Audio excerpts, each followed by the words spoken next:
buenas noches, licenciados. Bienvenidos a nuestra tercera y última cápsula informativa de la materia bioética y responsabilidad jurídica profesional.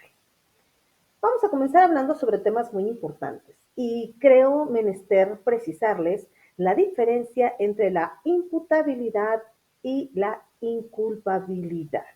Y para ello voy a compartirles esta información a manera de que ustedes puedan tener un concepto más claro de lo que significa imputar. Imputar es la capacidad de querer y entender en el campo del derecho penal la responsabilidad de señalar a alguien como un probable responsable. Eso es imputar.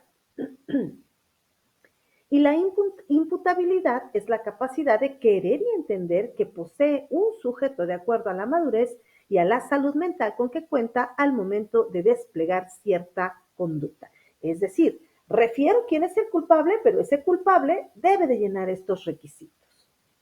En materia de culpabilidad también tenemos la inimputabilidad. ¿Qué significa ser inimputable? Es la ausencia de capacidad para querer y entender en el ámbito penal qué es lo que se está realizando.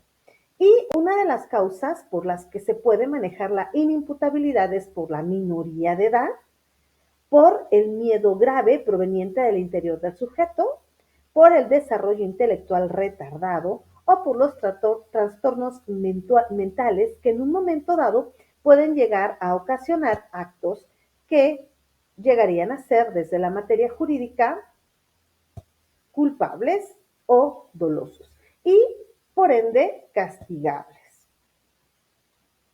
Para poder entender cuál es la responsabilidad profesional médica que también les atañe a ustedes, vamos a comenzar a clasificarla.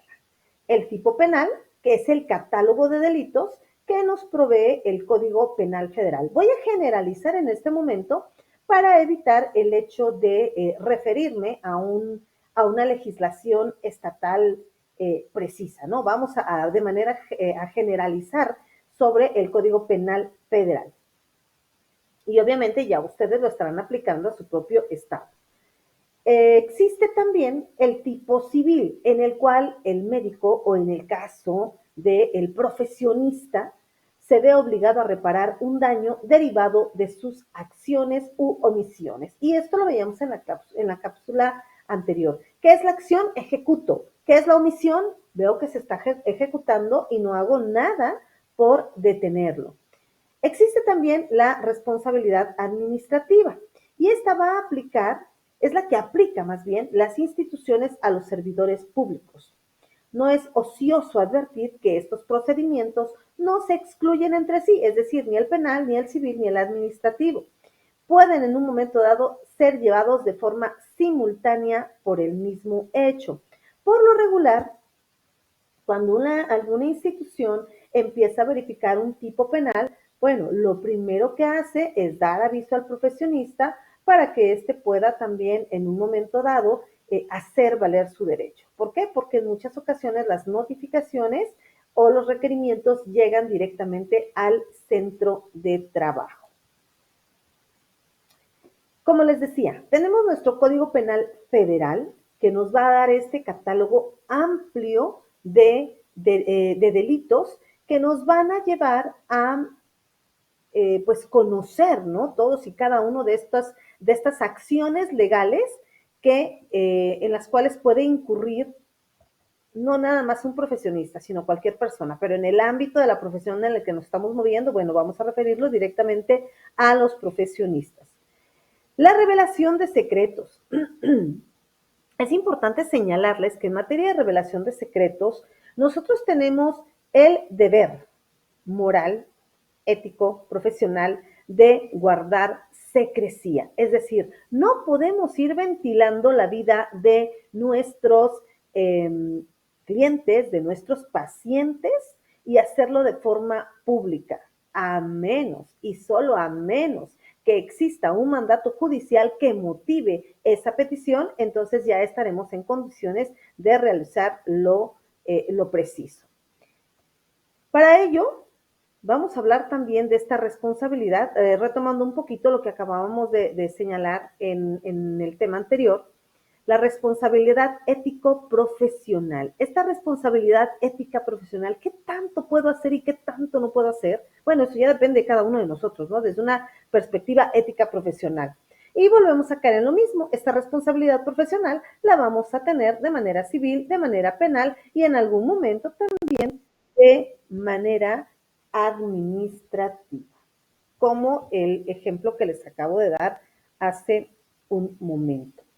Existen cuestiones que pueden llevarnos a estar en un momento incómodo, sobre todo cuando alguien está usurpando profesiones. Es decir, yo me ostento el ser licenciada en Derecho, pero no tengo una cédula. Entonces, ahí yo puedo estar o puedo caer en esta figura de usurpación. En el caso de la medicina, en el caso de la acupuntura, lo idóneo, lo más adecuado es que nosotros podamos tener un documento que acredite nuestras acciones, nuestras actividades y de esta forma entonces no caer en este delito. Que bueno, si quisiéramos nosotros conocer cuál es la tipología, tendríamos que ir al Código Penal de cada uno de sus estados y verificar cuál es la punición y la clasificación de cada uno de estos. Así como la usurpación de profesiones, también existen diversos eh, actos delictivos o hechos que la ley califica como delito, como lo son las lesiones que en algún momento se pueden llegar a realizar por una mala praxis. Ajá, sobre todo cuando tenemos en nuestras manos el bien jurídico tutelado de mayor valía, que es la vida, pero también la integridad física y corporal de una persona. Y derivado de esas lesiones, que pueden clasificarse en leves, levísimas, graves, gravísimas, podemos llegar también hasta un homicidio, que es privar de la vida a una persona. Imagínense un panorama en el que viene a lo mejor una persona embarazada y nosotros no llenamos el formulario, no llenamos el acta de entrevista que debemos de realizarle a la paciente y mucho menos tenemos un expediente clínico requisitado, podemos incurrir también en el delito de aborto. El otro delito también que podemos conocer y que podemos verificar dentro del Código Penal es el abandono de personas, cuando en muchas ocasiones el abandono no se da nada más porque atropello a alguien y lo dejo, sino porque en algún momento realizo una mala práctica y no me doy a la tarea ético-profesional de resolverlo. Existen dentro de nuestra legislación también una normativa jurídica que es el Código Nacional de Procedimientos Penales. Este, como su nombre lo dice, va a normar el procedimiento. Supongamos que alguien en su momento llegó a realizar una mala práctica, se tipifica dentro del Código Penal y el procedimiento lo vamos a regir justamente con esta legislación. En materia de salud existen diversos reglamentos, diversas normas, diversas leyes, como es también la Ley General de Salud y obviamente la Ley General de Salud de cada estado, que en un momento dado también nos va a pautar la forma en la que nosotros vamos a ir conduciéndonos, o en el caso pues de ustedes, ¿no? Como acupunturistas, aquellos que tienen en sus manos la integridad y la vida de las personas. Otra ley que reglamenta también el actuar, ¿no? El actuar de cada una de las profesiones que llegamos a tener en toda la República Mexicana, pues es la ley reglamentaria del artículo 5º constitucional, relativo a qué? El ejercicio de profesiones. Si nosotros recordamos, el artículo 5º constitucional es muy claro al precisar que podemos dedicarnos al arte u oficio que más nos convenga, siempre y cuando sea lícito. Yo soy abogada y pues me dedico a una cuestión lícita. Ustedes son acupunturistas y se dedican también a una cuestión lícita. Esta normativa, la Ley Federal de Responsabilidades Administrativas de los Servidores Públicos, y me podrán decir, bueno, ¿y qué tiene que ver esto en materia de acupuntura? Por ahí alguien comentaba en el foro, sería maravilloso que dentro de los sistemas de salud pudiéramos tener ya una cuestión de acupuntura. Bueno, eso se ve maravilloso, pero también conlleva esta responsabilidad, que nosotros, o más bien en el caso de ustedes, tendrían que someterse y cumplimentar lo que reglamenta esta ley. En el supuesto o en el peor de los casos que llegáramos a incurrir en una mala praxis, está la Comisión Nacional de Arbitraje Médico, que es la que también va a tomar en sus manos, vamos a decirlo así, la investigación, va a estar muy pendiente, sobre todo cuando tocamos la puerta y llegamos a pedirle su intervención.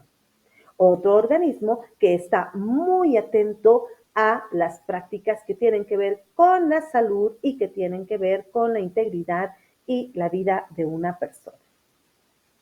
En espera de que esta cápsula informativa haya llamado su atención y sobre todo para poder ir y escudriñar las legislaciones que nos rigen, quedo a sus órdenes agradeciendo como siempre su tiempo y su atención. Que tengan muy buenas